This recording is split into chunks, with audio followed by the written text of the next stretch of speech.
KBC में करोड़पति पति। सूरज के जीवन का एक ही फंडा था कि मेहनत तो गधा भी करता है, घर बैठे जो कमाए समझदार वही होता है। इसीलिए उसने कभी नौकरी ही नहीं ढूंढी। इस बात से हालांकि उसकी पत्नी शिखा बिल्कुल भी अग्री नहीं करती थी, पर फिर भी सूरज को समझाना बेकार था। टीवी में कैसे बनोगे करोड़पति का ऐड देखकर उसे लगा कि बस अब तो घर बैठे ही वो करोड़पति बन सकता है, और उसके पीछे उसने अपने सारे सोर्सेस एक्टिव कर दिए। 2 हफ्ते में उसके कलीग के साले के पड़ोसी के बेटे का सोर्स निकलता है जो कि उसे शो में पहुंचा सकता है, और सूरज उससे मिलने चला जाता है।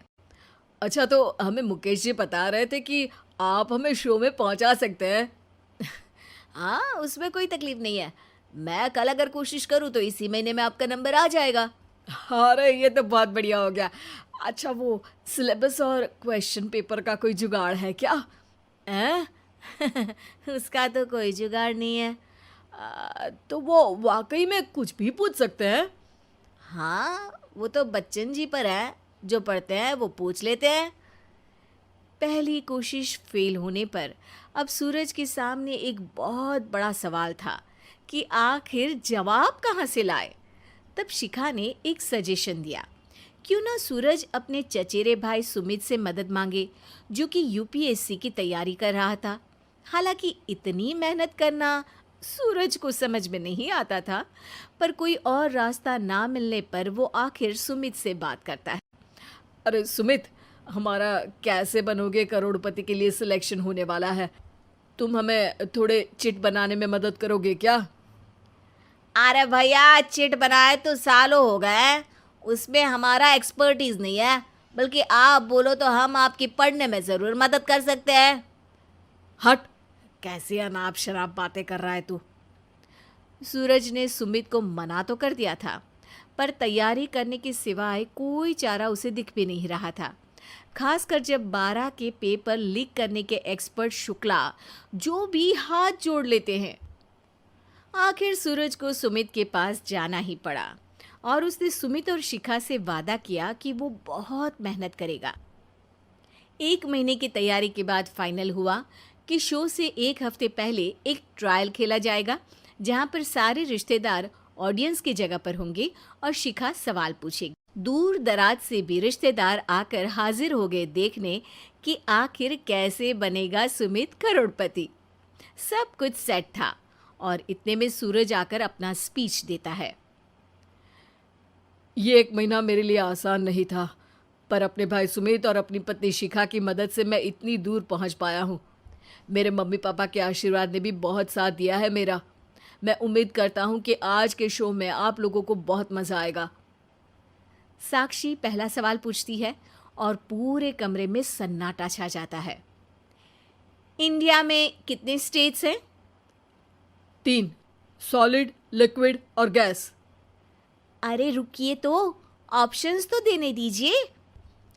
इतने में 5वीं कक्षा का चिंटू बोल उठता है। अरे क्या मामा, आप तो पहले सवाल पर ही आउट हो गए। अरे बेटा, पहला सवाल तो ट्रायल होता है ना। अरे तुम अब देखना। देखने जैसी बात तो थी ही। सूरज को इतना शांत किसी ने नहीं देखा था। कभी कभी तो लगता था मानो सूरज आंख खोलकर ही सो गया हो। मामा जल्दी करो प्लीज, कल सुबह पनवेल भी तो निकलना है। अरे हट, कंसंट्रेट करने दे मुझे। 3 सवाल में 3 लाइफलाइन खत्म हो चुकी थी, और अब चौथे सवाल पर भी सूरज का मौन नहीं टूटा।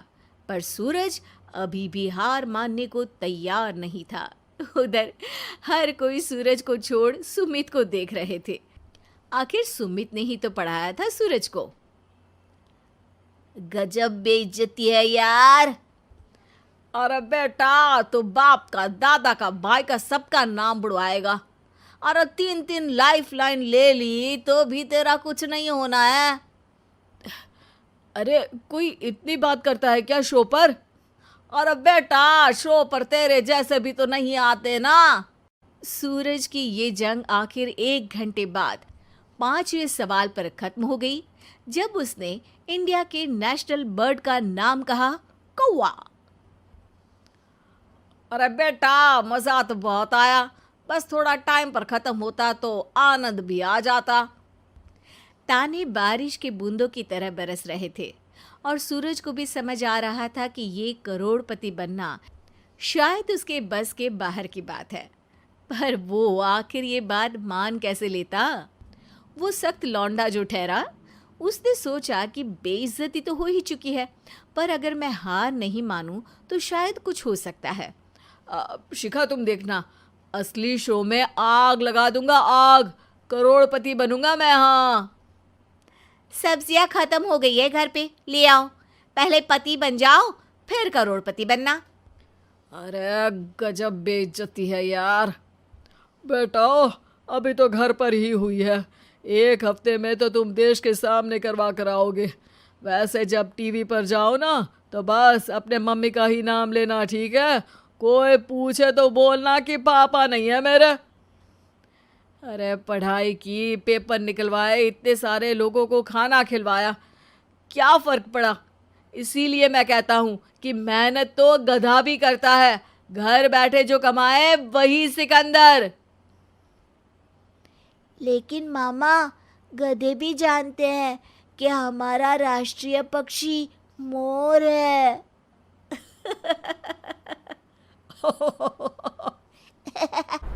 उम्मीद है कि आपको हमारी ये कहानी पसंद आई होगी।